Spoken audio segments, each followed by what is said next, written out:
கிறிஸ்துவின் சபையார் வழங்கும் கிறிஸ்துவின் வசனம் நிகழ்ச்சியை கேட்க உங்கள் யாவரையும் அன்புடன் அழைக்கிறோம்.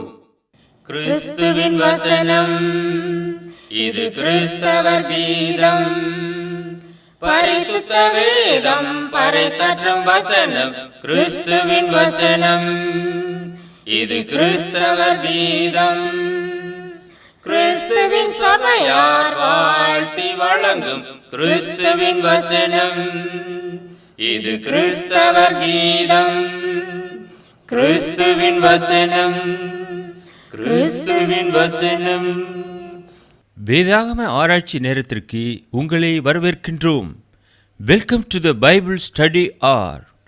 நம்முடைய ஆண்டவரும் இரட்சகருமாகிய இயேசு கிறிஸ்து சொல்லியிருக்கிறார், வேத வாக்கியங்களை ஆராய்ந்து பாருங்கள், அவைகளால் உங்களுக்கு நித்திய ஜீவன் உண்டென்று எண்ணுகிறீர்களே, என்னை குறித்து சாட்சி கொடுக்கிறவைகளும் அவைகளே என்று. யோவான் எழுதின சுவிசேஷம் 5வது அதிகாரம் 39வது வசனம். எனவே நாமும் வேத வாக்கியங்களை ஆராய்ந்து கற்றுக்கொள்ளுவோம். அன்பானவர்களே, உங்கள் யாவரையும் நம்முடைய ஆண்டவராய் இயேசு கிறிஸ்துவின் பரிசுத்தமான நாமத்தில் வாழ்த்தி வரவேற்பதிலே மிகுந்த மகிழ்ச்சி அடைகிறோம். இன்றைய நாள் வேதாகம ஆராய்ச்சி நேரத்திலே அன்னாளின் ஜெபத்தை குறித்து நாம் தியானம் செய்யும்படியாக இருக்கிறோம். ஹேனாஸ் பிரேயர். அன்னாள் மிகவும் பக்தி உள்ள ஒரு மகள். எல்கானா அன்னாளுடைய கணவன். இருவரும் மிகவும் ஒருவரை ஒருவர் நேசித்தார்கள். இந்த எல்கானா அன்னாள் மீது அளவுக்கு அதிகமான அன்பு வைத்திருந்தார். மற்றவர்களுக்கு கொடுப்பதை காட்டிலும் இரட்டிப்பான பங்கு கொடுப்பான் அன்னாளுக்கு. ஏனென்றால் அன்னாளை அதிகமாக நேசித்தான். அவளுடைய கற்பத்தை கர்த்தர் அடைத்திருந்தார். அவளுக்கு வெகு நாட்களாக பிள்ளை இல்லை. அவள் தேவ சமூகத்தை நோக்கி முறையிட்டாள். இந்த எல்கானா அவளை ஆறுதல் படுத்துவான். ஆறுதல் படுத்தி அவன் ஒரு வார்த்தை சொல்வான், 10 பிள்ளைகளை பார்க்கிலும் நான் உனக்கு அதிகமல்லவா என்று சொல்வான். அப்போ எந்த அளவுக்கு அன்னாளை நேசித்து அவளை தேற்றிருக்கிறான் என்று பாருங்கள். இன்றைய காலகட்டத்தில் குழந்தை இல்லை என்றால் கணவன்மார்கள் என்னவெல்லாம் பேசுவார்களோ தெரியாது, அந்த அளவுக்கு நோகடித்து விடுவார்கள். ஆனால் எல்கானா அப்படி அல்ல. 10 பிள்ளைகளை பார்க்கிலும் நான் உனக்கு அதிகம் என்று சொல்லி அவளை தேற்றினான். வருடந்தோறும் தேவ சமூகத்திற்கு கடந்து செல்வாள். அன்னாளையும் அழைத்து சென்றான். அவள் தேவ சமூகத்திலே மனம் கசந்து அழுது தன் இருதயத்தை ஊற்றி, கர்த்தர் ஒரு ஆண் பிள்ளையை கொடுத்தால் அவனை கர்த்தருக்கு ஒப்புக் கொடுப்பேன் என்று சொல்லி பொருத்தனை செய்தாள். தேவனோடு பொருத்தனை செய்து ஜெபித்தார். அவளுடைய ஜெபத்தை கர்த்தர் கேட்டார். காதை உண்டாக்கினவர் கேளாதிருப்பாரோ? அன்பான சகோதரிகளே, கர்த்தருடைய சமூகத்திலே இந்த அன்னாளை போல உங்களுடைய இருதயத்தை ஊற்றி ஜெபம் பண்ணுங்கள். உங்களுடைய ஜெபம் நிச்சயமாக கேட்கப்படும். அன்னாளின் ஜெபத்தை கேட்ட கர்த்தர் உங்களுடைய ஜெபத்தையும் நிச்சயமாக கேட்பார். முதலாவதாக நாம் பார்க்கும்போது 1 சாமுவேல் 2வது அதிகாரம் 1வது வசனத்திலே நாம் பார்க்கிறோம், அன்னாள் ஜெபித்தாள். அந்த 1வது வசனத்திலே 4 காரியங்களை நாம் பார்க்கிறோம். என் இருதயம் கர்த்தருக்குள் களி கூறுகிறது என்று சொல்கிறார். My heart rejoices in the Lord. அன்னாளுடைய இருதயம் கர்த்தருக்குள்ளாக களி கூர்ந்தது. குழந்தை இல்லையே என்ற ஒரு கவலை அவளுக்கு தேவ சமூகத்திலே இல்லை. கர்த்தர் செய்வதற்கு வல்லவர். என்று எண்ணி இருதயத்திலே களி கூர்ந்தாள். என் கொம்பு கர்த்தருக்குள் உயர்ந்திருக்கிறது, நான் கர்த்தருக்குள்ளாக இருக்கிறேன். அன்பானவர்களே, கர்த்தருக்குள்ளாகத்தான் ஆசீர்வாதங்கள் இருக்கிறது, கர்த்தருக்கு வெளியே அல்ல. ஒருவன் கிறிஸ்துக்குள் இருந்தால் புது சிருஷ்டியாக இருக்கின்றான், பழையவைகள் ஒளிந்து போயின, எல்லாம் புதிதாயின என பவுல் குறிப்பிட்டிருக்கிறார் அல்லவா? கிறிஸ்துக்குள்ளாக இருக்க வேண்டும், கர்த்தருக்குள்ளாக. என் கொம்பு கர்த்தருக்குள் உயர்ந்திருக்கிறது என்றாள். என் பகைஞரின் மேல் என் வாய் திறந்திருக்கிறது, யார் என்னை எதிர்கொள்ள முடியும்? உம்முடைய இரட்சிப்பினாலே சந்தோஷப்படுகிறேன். கர்த்தருடைய இரட்சிப்பு அற்புதமானது, அந்த இரட்சிப்பினாலே சந்தோஷப்படுகிறேன் என்று சொல்லியிருக்கிறார். இந்த இடத்துல நாம் தாவீதை நினைக்கிறோம். சங்கீதம் 13:5 தாவீது சொல்லுகிறார், நான் உம்முடைய கிருபையின் மேல் நம்பிக்கையாயிருக்கிறேன், உம்முடைய இரட்சிப்பினால் என் இருதயம் களி கூறும். அவருடைய இரட்சிப்பினாலே தாவீதுடைய இருதயம் களி கூர்ந்தது. இரட்சிப்பை கட்டளையிடக்கூடியவர் கர்த்தர். இரட்சிப்பு பரத்திலிருந்து வரக்கூடியதாக இருக்கிறது. எனக்கு அன்பான சகோதரனே, சகோதரியே, தொலைக்காட்சி நேயரே, இந்த அன்னாளை போல கர்த்தருடைய இரட்சிப்பினாலே சந்தோஷப்பட்டு களி கூறுங்கள். இரண்டாவதாக நாம் பார்க்கிறோம் 1 சாமுவேல் 2வது அதிகாரம் 2வது வசனம். அங்கே 3 காரியங்களை அன்னாள் உணர்த்துகிறாள். கர்த்தரை போல பரிசுத்தம் உள்ளவர் இல்லை. There is none holy as the Lord. கர்த்தரை போல யாராவது பரிசுத்தமாக இருக்க முடியுமா? ஒருவருமே இருக்க முடியாது. அவர் பரிசுத்தம் உள்ள தேவன். நான் பரிசுத்த, ஆகையால் நீங்களும் பரிசுத்தராயிருங்கள் என்று வேதத்திலே எழுதியிருக்கிறது அல்லவா? தேவனை போல நாம் பரிசுத்தவான்களாக நாம் மாற வேண்டும், பரிசுத்தம் உள்ளவர்களாக நாம் மாற வேண்டும். அவர் பரிசுத்தம் உள்ள தேவனாக இருக்கிறார். பரிசுத்தத்தோடு பரிசுத்தத்தான் இணைய முடியும், அசுத்தம் ஒருபோதும் இணைய முடியாது. நீதிக்கும் அநீதிக்கும் சம்பந்தம் ஏது? ஆக தேவன் எப்படி இருக்கிறாரோ அதே போல நாமும் மாற வேண்டும். கர்த்தரை போல பரிசுத்தம் உள்ளவர் இல்லை என அன்னாள் ஜெபித்தாள். உம்மை எல்லாம் வேறொருவரும் இல்லை. இந்த உலகத்திலே உம்மையே நான் என்னுடைய நம்பிக்கையாக வைத்திருக்கிறேன். கர்த்தரையே தெய்வமாக கொண்டிருக்கிற ஜனம் பாக்கியம் உள்ளது. நீங்கள் கர்த்தரையே தெய்வமாக கொண்டவர்களாக இருக்கின்றீர்களா? வேறொரு நபர் இல்லை, வேறொரு தெய்வம் இல்லை. உம்மை எல்லாமே வேறு ஒருவரும் இல்லை. இருதயத்தில் வேறு ஒருவருக்குமே இடம் இல்லை. என் தேவனைப் போல ஒரு கண்மலையும் இல்லை. என் தேவன் என்னுடைய கண்மலையாக இருக்கிறார் என்று அறிக்கையிடுகிறார். அன்பானவர்களே, அந்த கண்மலை யார் என்று தெரியுங்களா? நம்முடைய ஆண்டவராய் இயேசு கிறிஸ்து. 1 கொரிந்தியர் 10வது அதிகாரம் 4வது வசனத்திலே எல்லாரும் ஒரே ஞானபானத்தை குடித்தார்கள். எப்படி எனில் அவர்களோடு கூட சென்ற ஞான கண்மலையின் தண்ணீரை குடித்தார்கள். அந்த கண்மலை கிறிஸ்துவே. இஸ்ரவேலர்கள் வனாந்தரத்திலே தண்ணீருக்காக மிகவும் அலைந்து திரிந்தார்கள். அங்கே மோசே ஆரோன் கண்மலையிலிருந்து தண்ணீரை புறப்பட பண்ணினார்கள். அந்த கண்மலை கிறிஸ்து. தாகமுள்ளவன் என்னிடத்திலே வரக்கடவன் என்று சொல்கிறார் அல்லவா? நான் ஜீவ தண்ணீரை அவனுக்கு இலவசமாக கொடுப்பேன். அந்த தண்ணீரை கொடுக்கக்கூடியவர் கண்மலை கிறிஸ்து. அதைத்தான் இந்த மகள் சொல்லுகிறாள், எங்கள் தேவனைப் போல ஒரு கண்மலையும் இல்லை. அந்த அளவுக்கு மிகவும் உறுதியாக தேவனை பற்றி கொண்ட ஒரு மகளாக அவள் இருந்தாள். இன்றைக்கு நீங்கள் உங்களுடைய வாழ்க்கையிலே அந்த கண்மலையாகிய கிறிஸ்துவை பற்றி கொண்டவர்களாக இருக்கின்றீர்களா? கண்மலையின் மேலே உங்களுடைய அஸ்திவாரத்தை போட்டவர்களாக இருக்கின்றீர்களா? கண்மலை கிறிஸ்து ஒருவரே நம்மை பாவத்திலிருந்து விடுதலை செய்யக்கூடியவராக இருக்கின்றார். அவர் மேலே உங்களுடைய நம்பிக்கையை முழுவதுமாக வையுங்கள். மூன்றாவதாக 1 சாமுவேல் 2வது அதிகாரம் 3வது வசனம், இனி மேட்டுமையான பேச்சை பேசாதிருங்கள். Talk no more so exceeding proudly.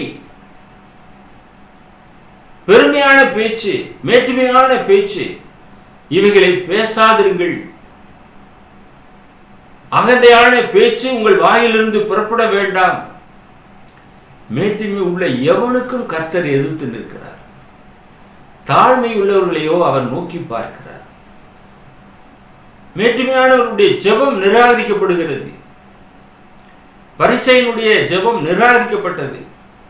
ஆயக்காரனுடைய ஜெபம் ஏற்றுக்கொள்ளப்பட்டது. அவன் ஜெப ஆலயத்தை விட்டு அவன் கடந்து செல்லும் போது வீட்டுக்கு நீதிமானாக கடந்து சென்றான். ஆனால் பாவியாக வந்த அந்த பரிசேயன் திரும்ப பாவியாகவே வீட்டுக்கு கடந்து செல்கிறான். மேற்றுமையான கண்கள், அகந்தையான பேச்சு, இவைகளெல்லாம் புறப்பட வேண்டாம் என்று இந்த மகள் தன்னுடைய ஜெபத்திலே அறிக்கையிடுகிறாள்.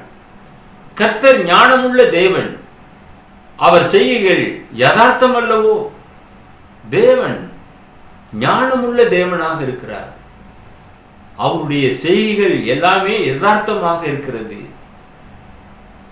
எரேமியா 10வது அதிகாரம் 12வது வசனத்திலே நாம் வாசிக்கிறோம், அவரே பூமியை தம்முடைய வல்லமையினால் உண்டாக்கி பூச்சக்கரத்தை தம்முடைய ஞானத்தினாலே படைத்து வானத்தை தம்முடைய அறிவினாலே விரித்தார். நாம் பார்க்கிற இந்த வானத்தை தேவன் விரித்து வைத்திருக்கிறார், பரப்பி வைத்திருக்கிறார். தம்முடைய ஞானத்தினாலே இவைகள் எல்லாவற்றையும் உண்டு பண்ணினார், சிருஷ்டித்தார். இல்லாதவைகளிலிருந்து உண்டாக கடவுது என்றார். அவருடைய வார்த்தையினாலே இவைகள் எல்லாமே உண்டானது. கர்த்தர் சொல்ல ஆகும், அவர் கட்டளையிட அப்படியே நிற்கும். கர்த்தருடைய வார்த்தை சொல்லுகிறது. அன்பான சகோதரிகளே, இந்த அன்னாளை போல ஞானமுள்ள தேவனுக்கு உங்களை ஒப்புக் கொடுங்கள். ஞானமுள்ள தேவனை நோக்கி நீங்கள் ஜெபம் பண்ணுங்கள். நாசியில சுவாசமுள்ள மனுஷனை நம்புவதை விட்டுவிடுங்கள். நம்புவதற்கு அவன் எம்மாத்திரம்? ஜீவனுள்ள தேவன் மேலே உங்களுடைய நம்பிக்கையை வையுங்கள். 4வதாக 1 சாமுவேல் 2வது அதிகாரம் 4வது வசனத்திலே 2 காரியங்களை அங்கே வாசிக்கிறோம். பலவான்களின் வில் முறிந்தது. The bows of the mighty men are broken. பலவான்கள் என்று சொல்லிக் கொண்டிருந்தார்களே, அவர்களுடைய வில் எல்லாமே முறிந்து போனது. தள்ளாடினவர்களோ பலத்தினால் இடைக்கட்டப்பட்டார்கள். எவ்வளவு அற்புதமான காரியங்கள் என்று பாருங்கள். மேட்டுமையானவருடைய கண்கள் தள்ளுண்டு போயின, அவருடைய வில்லெல்லாம் முறிந்து போனது. இஸ்ரவேலுக்கு விரோதமான மந்திரவாதம் இல்லை, குறி சொல்லுதலும் இல்லை. இஸ்ரவேலுக்கு விரோதமாக எழும்பின பார்வோன் கூட்டத்தார்கள் அந்த சிவந்த சமுத்திரத்திலே தள்ளுண்டு போனார்கள். தேவன் அவர்களை அழித்து போட்டார். கர்த்தர் அவர்களுக்காக யுத்தம் செய்தார். அவர்களுடைய வில்லெல்லாம் முறிந்து போனது என்று பார்க்கிறோம். என்னாகவும் 24வது அதிகாரம் 8வது வசனம், தேவன் அவர்களை எகிப்திலிருந்து புறப்பட பண்ணினார். காண்டாமிருகத்து கொத்த பெலன் அவர்களுக்கு உண்டு. அவர்கள் தங்கள் சத்துருக்களாகிய ஜாதிகளை பட்சித்து அவர்கள் எலும்புகளை நொறுக்கி அவர்களை தங்கள் அம்புகளாலே எய்வார்கள். அந்த அளவுக்கு இஸ்ரவேலுக்கு தேவன் பலன் கொடுத்தார். அவர்களை அழித்து போட்டார் என்றெல்லாம் நாம் பார்க்கிறோம். காண்டாமிருகத்திற்கு ஒத்த பலன் அவர்களுக்கு கிடைத்தது. அன்பானவர்களே, உங்களிலே ஒருவன் 1000 பேரை துரத்துவான். கர்த்தருடைய வார்த்தை சொல்லுகிறது. அந்த பலனை அவனுக்கு கொடுப்பதற்கு கர்த்தர் வல்லவராக இருக்கிறார். அவனுக்குரிய தேவ தூதர்கள் அவர்களுக்கு நிச்சயமாக உதவி செய்வார்கள். நாம் ஒருவருமே தனித்து இல்லை. தேவ தூதர்களுடைய அரவணைப்பிலே நாம் இருக்கிறோம். நமக்கு தேவன் பாதுகாவலாக தேவ தூதர்களை ஏற்படுத்தியிருக்கிறார். உங்களுடைய பாதங்கள் கல்லில் இடராதபடிக்கு அவர்கள் பாதுகாப்பார்கள். தேவன் அவ்வளவாக உங்களை அதிகமாக நேசிக்கிறார். இந்த அன்னாள் மகளை அதிகமாக தேவன் நேசித்தார். எனவே தேவனுடைய சமூகத்திலே அன்னாள் தன்னுடைய இருதயத்தை ஊற்றி ஜெபிக்கிறதைத்தான் நாம் தியானம் செய்து கொண்டிருக்கிறோம். ஐந்தாவதாக 4 காரியங்களை அந்த 5வது வசனத்திலே நாம் பார்க்கிறோம். திருப்தியாய் இருந்தவர்கள் அப்பத்துக்காக கூலி வேலை செய்கிறார்கள். இன்றைக்கு நிறைய பேரை நாம் பார்க்கிறோம். அந்த விதமாக தள்ளுண்டு போகிறார்கள். பசியாய் இருந்தவர்களோ இனி பசியாயிரார்கள். தேவன் அவர்களை திருப்தியாக்குகிறார். ஏழைகளின் தேவனாக இருக்கிறார். ஏழைகளை நேசிக்கிறவராக இருக்கிறார். பசி உள்ளவனுக்கு உன்னுடைய ஆகாரத்தை பகிர்ந்து கொடு என்று சொல்லுகிறார். உள்ளவனிடத்திலிருந்து எடுத்துக்கொள்ளப்படும் என்று சொல்லுகிறார். இல்லாதவனுக்கு அது கொடுக்கப்படும். அந்த விதமாக பசியாய் இருந்தவர்களோ இனி பசியாய் இரார்கள். மலடியாய் இருந்தவள் 7 பெற்றாள். The barren has born 7. மலடியாய் இருந்த ஸ்திரீ இப்பொழுது 7 பெற்றாள். என்ன செய்ய முடியும்? அது தேவனுடைய அற்புதம். தேவன் பெரிய காரியங்களை செய்கிறார். அநேகம் பிள்ளைகளை பெற்றவள் பலட்சியப்பட்டாள் என்று வேதம் சொல்லுகிறது. அந்த விதமாக தேவ சமூகத்திலே தன்னை ஊற்றி ஜெபித்தாள். அவள் பிள்ளை இல்லாதவளாக இருந்தாள். தேவன் அவளுடைய கற்பத்தை ஆசீர்வதித்தார். அன்பானவர்களே, தேவன் வல்லவராக இருக்கிறார். கலாத்தியர் 4வது அதிகாரம் 27வது வசனம். அந்தபடி பிள்ளை பெறாத மலடியே மகிழ்ந்திரு, கற்பவேதனை படாதவளே களிப்பாய் எழும்பி ஆர்ப்பரி. புருஷன் உள்ளவளை பார்க்கலாம் அநாத ஸ்திரிக்கு அதிக பிள்ளைகள் உண்டு என்று எழுதியிருக்கிறது. இந்த எழுதியிருக்கிற வேத வாக்கியத்தின்படியாக இன்று வரை நடந்து வருகிறது. இனிமேலும் இந்த பூமி இருக்கும் வரை அது நடைபெறும். இது கர்த்தருடைய வார்த்தை. அன்பான சகோதரியே, குழந்தை இல்லை என்ற கவலையோடு இருக்கிறீர்களா? அன்னாள் சொல்லுகிறாள், பிள்ளை பெறாத மலடியே மகிழ்ந்திரு, நீ மகிழ்ச்சியாயிரு, நீ ஒருபோதும் சோர்ந்து போகக்கூடாது. எனக்கு குழந்தை இல்லையே என்ற கவலை ஒருபோதும் உன்னுடைய வாழ்க்கையில் வரவே கூடாது. உன் தேவன் இருக்கிறார். உன் தேவன் இல்லை என்றால் தான் நீ கவலைப்பட வேண்டும். தேவன் இருக்கிறவராகவே இருக்கிறார். அவர் இன்றும் இருக்கிறார், என்றும் இருக்கிறார்.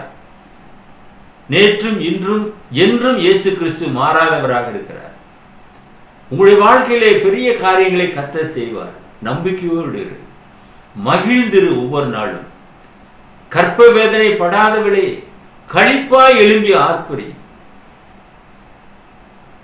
கற்ப வேதனைப்பட்டவர்கள் எத்தனை பேரை இந்த உலகத்திலே நாம் பார்க்கிறோம். அவர்கள் கடைசியிலே போகும்போது எப்படி வந்தார்களோ அப்படியே கடந்து செல்கிறார்கள். யாராக இருந்தாலும் சரி, யாரும் இங்கிருந்து எடுத்துக்கொண்டு போவதில்லை அல்லது அழைத்து கொண்டு போவதும் இல்லை. தனியாகவே வந்தார்கள், தனியாகவே போவார்கள். தேவன் அவர்களோடு கூட இருக்கிறார், உங்களோடு கூட இருப்பார். நிச்சயமாக நீங்கள் களிப்பாய் எழும்பி ஆர்ப்பரிக்க வேண்டும். புருஷன் உள்ளவளை பார்க்கலும் அநாத ஸ்திரிக்கே அதிக பிள்ளைகள் உண்டு என்று வேதத்திலே எழுதியிருக்கிறதை வேதாகமம் சுட்டி காண்பிக்கிறது. அப்போஸ்தலனாகிய பவுல் கலாத்திய சபையாருக்கு இதை எழுதியிருக்கிறார் என்று பார்க்கிறோம். உங்களுக்குள்ளாக இந்த நம்பிக்கை இருக்கும் என்றால் நீங்கள் மகிழ்ந்து களி கூற வேண்டும். 6வதாக 2 காரியங்கள் அந்த வசனத்திலே சொல்லுகிறது. 1 சாமுவேல் 2வது அதிகாரம் 6வது வசனத்திலே கர்த்தர் கொல்லுகிறவரும் உயிர்ப்பிக்கிறவருமாயிருக்கிறார். The Lord kills and makes alive. அவராலே உயிர்ப்பிக்கவும் முடியும். அநேகரை அடித்தார், ஆனால் அநேகரை உயிர்ப்பித்தார் என்று பார்க்கிறோம். அவ்வளவு வல்லமை பொருந்தின தேவன் தான் நம்முடைய தேவன். அவரே பாதாளத்திலே இறங்கவும் அதிலிருந்து ஏறவும் பண்ணுகிறவர். பாதாளத்துக்கு இறங்குகிறவன் இனிமேல் ஏறி வரான். ஆனால் கர்த்தர் வல்லவராக இருக்கிறார், அந்த தெருவுகோலை உடையவராக இருக்கிறார். வெளிப்படுத்தின விசேஷம் 1வது அதிகாரம் 18வது வசனம், மரித்தேன், ஆனாலும் இதோ சதா காலங்களிலும் உயிரோடு இருக்கிறேன். ஆமென். நான் மரணத்திற்கும் பாதாளத்துக்கும் உரிய திறவுகோல்களே உடையவராய் இருக்கிறேன் என்று யோவானுக்கு திருவுளம் பற்றினார். மரணத்திற்கும் பாதாளத்திற்கும் உரிய திறவுகோல் நம்முடைய ஆண்டவராய் இயேசு கிறிஸ்துவினுடைய கரங்களிலே இருக்கிறது என்பதை நீங்கள் மறந்து போக வேண்டாம். அந்த திறவுகோலை உடையவர் சொல்லுகிறார், மரித்தேன், ஆனாலும் இதோ சதா காலமும் நான் உயிரோடு கூட இருக்கிறேன். நம்முடைய ஆண்டவர் உயிர்த்து இன்றும் ஜீவிக்கிறார்.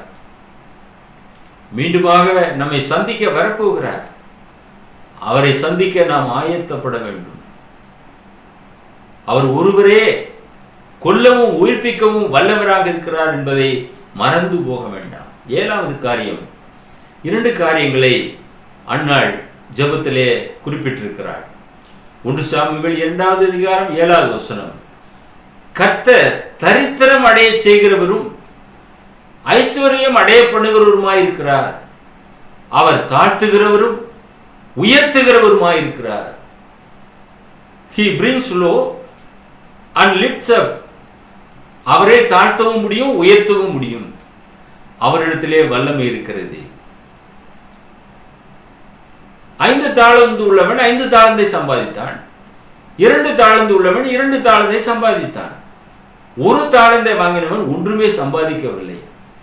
அவனிடத்திலே இருக்கிறதை பிடுங்கி மற்றவனுக்கு கொடுங்கள் என்று சொல்கிறார். அப்ப உள்ளவன் இடத்திலே உள்ளதும் எடுத்துக்கொள்ளப்படும். அவர் கொடுக்கவும் முடியும், எடுக்கவும் முடியும். ஆக கர்த்தர் தரித்திரம் அடைய செய்கிறவரும் ஐஸ்வர்யம் அடைய பண்ணுகிறவருமாயிருக்கிறார். அவரை நம்பினோர் ஒருபோதும் வெட்கப்பட்டு போவதே இல்லை. யோபு தன்னுடைய வாழ்க்கையிலே அவரை பற்றி கொண்டிருந்தார். அவரை தேவன் உயர்த்தினார் என்று பார்க்கிறோம். அன்பானவர்களே, உங்களையும் என்னையும் தேவன் உயர்த்த வேண்டும் என்றால் தேவ சமூகத்திலே நாம் அமைதியோடு கூட இருக்க வேண்டும். கர்த்தர் பேசும்போது நாம் அமைதியாக இருக்க வேண்டும். நிச்சயமாக தேவன் நம்மை உயர்த்துவார். அவருடைய உன்னதமான வார்த்தைக்கு நாம் கீழ்ப்படிய வேண்டும். ஆண்டவருடைய சத்தம் கேட்கும் ஆடுகளாக நீங்கள் மாறுவீர்கள் என்றால் தேவன் உங்களை ஆசீர்வதித்து பலப்படுத்த வல்லவராக இருக்கிறார். 8வதாக 1 சாமுவேல் 2வது அதிகாரம் 8வது வசனம், அவர் சிறியவனை புழுதியிலிருந்து எடுத்து எளியவனை குப்பையிலிருந்து உயர்த்துகிறார். அவர்களை பிரபுக்களோடு உட்காரவும் மகிமையுள்ள சிங்காசனத்தை சுதந்திரிக்கவும் பண்ணுகிறார். இதெல்லாம் கர்த்தருடைய கிரியையாக இருக்கிறது. குப்பையிலிருந்து எளியவனை உயர்த்துகிறார். பிரபுக்களோடு கூட உட்கார செய்கிறார். மகிமை உள்ள சிங்காசனத்தை சுதந்திரிக்கவும் பண்ணுகிறார். யோசேப்பை தன்னுடைய சகோதரர்கள் குழியிலே தூக்கி போட்டார்கள். பிறகு இறக்கப்பட்டு அவனை குழியிலிருந்து எடுத்து விற்று போட்டார்கள். அடிமையாக விற்கப்பட்டான். எகிப்துக்கு கொண்டு போகப்பட்டான். எகிப்திலே பார்வோனின் பிரதானி போத்திபார் அவனை வாங்கினான். அடிமையாக விலைக்கு வாங்கினான். அவன் எகிப்திலே உயர்த்தப்பட்டான். யோசேப்பு இந்த வசனத்தின்படியாக தேவன் அதை செய்வதற்கு வல்லவராக இருக்கிறார். பூமியின் அஸ்திபாரங்கள் கர்த்தருடையவைகள். The pillars of the earth are the Lord's. பூமியிலே தேவன் அஸ்திபாரம் விட்டிருக்கிறார். அந்த அஸ்திபாரங்கள் கர்த்தருடையவைகள். அந்த அஸ்திபாரத்தை குலுக்குவார் என்றால் நாம் எல்லாரும் காணாமல் போய்விடுவோம். ஆனால் தேவன் தம்முடைய பிள்ளைகளை நேசிக்கிறார். அவருடைய கட்டளைக்கு எல்லாமே கீழ்ப்படிந்திருக்கிறது. அஸ்திபாரம் போட்டவர் கர்த்தர். நாம் அந்த அஸ்திபாரத்தின் மேலே அஸ்திபாரம் போட வேண்டும். கண்மலையிலே அஸ்திபாரம் போட வேண்டும். அந்த கட்டடம் தான் நிலைத்திருக்கும். புத்தி உள்ளவர்களாக இருந்து, புத்தி உள்ள ஸ்திரீகளாக இருந்து வீட்டை கட்டுங்கள். புத்தி உள்ள ஸ்திரீ தன் வீட்டை கட்டுகிறாள். புத்தி இல்லாத ஸ்திரியோ தன் கைகளினாலே வீட்டை இடிக்கிறாள். இந்த அன்னாள் புத்தி உள்ள ஒரு ஸ்திரியாக இருந்து தேவ சமூகத்திலே தன்னை முற்றிலுமாக ஊற்றி ஜெபித்தாள். அவருடைய ஜெபம் கேட்கப்பட்டது. அவளுடைய குடும்பம் ஆசீர்வதிக்கப்பட்டது. எல்கானா அதிகமாக அவளை நேசித்தான் என்று நாம் பார்க்கிறோம். உங்களுடைய குடும்பத்திலும் இந்த நிகழ்வு நடக்க வேண்டும் என்றால் நீங்கள் அன்னாளை போல தேவ சமூகத்திலே உங்களுடைய இருதயத்தை ஊற்றி ஜெபம் பண்ணி பழகுங்கள். அவரே அவைகளின் மேல் பூச்சக்கரத்தை வைத்தார். தேவன் தான் இவைகள் எல்லாவற்றையும் செய்தார். வானம் பூமி சகலத்தையும் அவர் உண்டு பண்ணினார். ஏசாயா 44:24 நாம் வாசிக்கிறோம். ஏசாயா தீர்க்கன் சொல்லுகிறார், உன் மீட்பரும் தாயின் கற்பத்தில் உன்னை உருவாக்கினவருமான கர்த்தர் சொல்லுகிறதாவது, நானே எல்லாவற்றையும் செய்கிற கர்த்தர், நான் ஒருவராய் வானங்களை விரித்து நானே பூமியை பரப்பினவர். தேவன் ஒருவர் தான் இந்த காரியத்தை செய்தார். அவரே இந்த பூமியை பரப்பி வைத்திருக்கிறார். நாம் இந்த பூமியிலே வாழ்ந்து கொண்டிருக்கிறோம். எத்தனை கிலோமீட்டர்கள் கடந்து செல்கிறோம் ஒரு நாட்டிலிருந்து ஒரு நாட்டிற்கு. அத்தனை கிலோமீட்டருக்கும் அந்த பூமியை பரப்பினவர் நம்முடைய தேவன். அதுவாக உண்டாகவில்லை. தேவன் தான் இவைகள் எல்லாம் உண்டு பண்ணினார் என பரிசுத்த வேதாகமும் சொல்லுகிறது. நான் ஒருவராய் வானங்களை விரித்து நானே பூமியை பரப்பினவர். அந்த தேவனுடைய சமூகத்திலே உங்களை தாழ்த்துங்கள். 9வதாக 3 காரியங்களை அன்னாள் குறிப்பிடுகிறார். 1 சாமுவேல் 2:9, அவர் தமது பரிசுத்தவான்களின் பாதங்களை காப்பார். He will keep the feet of his saints. பரிசுத்தவான்களுடைய பாதங்கள் காக்கப்படுகிறது. எவ்வளவாக நேசிக்கிறார். சுவிசேஷத்தை அறிவிக்கிறவருடைய பாதங்கள் எவ்வளவு அழகானவைகள். அன்பானவர்களே, கர்த்தர் அவர்களை ஆசீர்வதிக்கிறார். துன்மார்க்கர் இருளில் மௌனமாவார்கள். பலத்தினால் ஒருவனும் மேற்கொள்வதில்லை. அதானே நடைபெற்றுக் கொண்டிருக்கிறது. துன்மார்க்கர் கார் இருளிலே வாசம் செய்வார்கள். கர்த்தரை அறிந்தவர்களோ வெளிச்சத்தின் பிள்ளைகளாக இருப்பார்கள். மத்தேயு 4:6, நீர் தேவனுடைய குமாரனேயானால் தாழ குதியும், ஏனெனில் தம்முடைய தூதர்களுக்கு உம்மை குறித்து கட்டளையிடுவார், முது பாதம் கல்லில் இடராதபடிக்கு அவர்கள் உம்மை கைகளில் ஏந்தி கொண்டு போவார்கள் என்பதாய் எழுதியிருக்கிறதே என்று சொன்னான் பிசாசு. இயேசுவை பார்த்து சொன்னான், இங்கிருந்து தாழ குதியும், தேவ தூதர்கள் உம்மை ஏந்தி கொண்டு போவார்கள் என்று எழுதியிருக்கிறதே, உம்முடைய பாதம் கல்லில் இடராதபடிக்கு. பரிசுத்தவான்களுடைய பாதத்தை காக்கிற தேவன் ஆண்டவராய் இயேசு கிறிஸ்துவுடைய பாதத்தை காக்காமல் இருப்பாரா? ஆனால் பிசாசு அவரை இந்த விதமாக சொல்லுகிறான், இங்கிருந்து தாழ குதியும், உமது பாதம் கல்லில் இடராதபடிக்கு அவர்கள் உம்மை கைகளில் ஏந்தி கொண்டு போவார்கள் என்பதாய் எழுதியிருக்கிறதே. அவனுக்கு எல்லா வசனங்களும் தெரியும். பிசாசுக்கு நீங்கள் எதிர்த்து நிற்க வேண்டும். ஆண்டவர் எதிர்த்து நின்றார். அவரை விட்டு அவன் ஓடி போனான். 10வது கடைசியாக 1 சாமுவேல் 2:10 வாசிக்கிறோம், கர்த்தரோட வழக்காடுகிறவர்கள் நொறுக்கப்படுவார்கள். The adversaries of the Lord shall be broken to pieces. நொறுக்கப்படுவார்கள் என வேதம் சொல்லுகிறது. அவரோடு கூட நாம் வழக்காட முடியாது. அவர் நம்மை உண்டு பண்ணினவர். வானத்திலிருந்து அவர்கள் மேல் முழங்குவார். கர்த்தர் பூமியின் கடையாந்தரங்களை நியாயம் தீர்த்து தாம் ஏற்படுத்தின ராஜாவுக்கு பலனளித்து தாம் அபிஷேகம் பண்ணினவரின் கொம்பை உயர பண்ணுவார் என்று துதித்தாள். இப்படியாக தேவனை துதித்தாள். தன்னுடைய இருதயத்தை ஊற்றி ஜெபித்தாள். அன்னாளை போல இருதயத்தை ஊற்றி ஜெபம் பண்ணுங்கள். உங்களுக்காக நாங்கள் ஜெபம் பண்ணுகிறோம். எங்களை நேசித்து வழிநடத்துகிற பரலோகத்தின் பிதாவே, கேட்டுக்கொண்டிருக்கிற அருமையான சகோதரிகள் அன்னாளை போல உடைய சமூகத்திலே ஊற்றி ஜெபித்து சகல நன்மைகளையும் அவர்கள் பெற்றுக்கொள்ளத்தக்கதாக கர்த்தர் தாமே அவர்களை ஆசீர்வதித்து வழிநிறுத்திய வேண்டுமாய் இயேசுவின் பரிசுத்தமான நாமத்தில் இந்த ஜெபத்தை தாழ்மையோடு ஏறெடுக்கிறோம் எங்கள் பரலோகத்தின் பிதாவே, ஆமென். 624202 South India. Our mobile number 944-355-8041. Another number 6379350509. Email address urgenandglory@gmail.com. View our The Word of Christ program on YouTube channel. May God bless you all.